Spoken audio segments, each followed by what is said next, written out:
What's your mindset now? You didn't have to come back to the cage. You didn't come back to fight. You have a podcast. You have a broadcasting career. What keeps bringing you back? Yeah, thanks. This is the only game I know how to play, and I love it. And if there was a day that I got too old or I suffered an injury and my athletic abilities just diminished, I'd go into the NFL.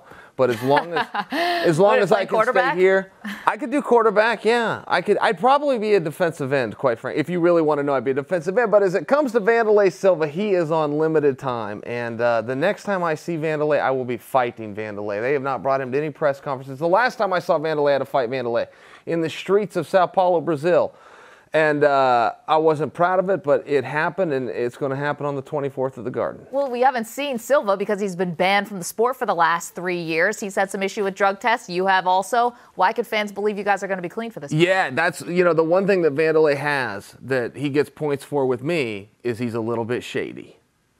And you like that? I don't have a big problem with it. I mean, listen, if you want to fight, let's fight. We'll get in there and we're going to mix it up. What about the fans who don't know if you guys are going to actually make it to June 24th between injuries and drug tests and things like that? Suspensions and jail and whatever else could happen. Jail, hopefully not jail. Yeah, hey, be a gambler, man. Be a gambler. I mean, what guarantees are there in life? I don't have any idea. I will do my part. I've never missed a fight due to illness or injury. It's not because I haven't been hurt. It's not because I haven't been sick. If I say I will show up, I will show up.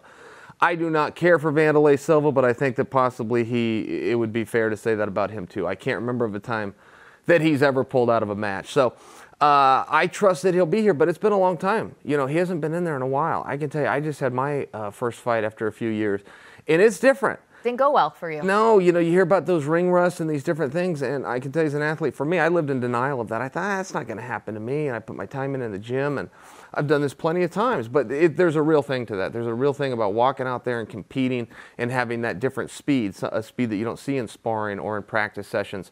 So now he's got to wear that a little bit, but I trust that he'll get through it. Okay, so you feel like now after the comeback against Tito didn't last very long, but just that limited amount means that you're now ready for this next fight? Yeah, I felt like it helped. It's one of these things. You don't get better at something by not doing it. We'll see these athletes of all sports that retire. And they retired because they suck. They retire because they can't do it anymore. And then they want to come back after a while of not doing it. It's like, in what make-believe land should we believe that you're better now than when you admitted you sucked and your contract got cut? And as far as Tito went, I made Tito scream tap in less than 60 seconds.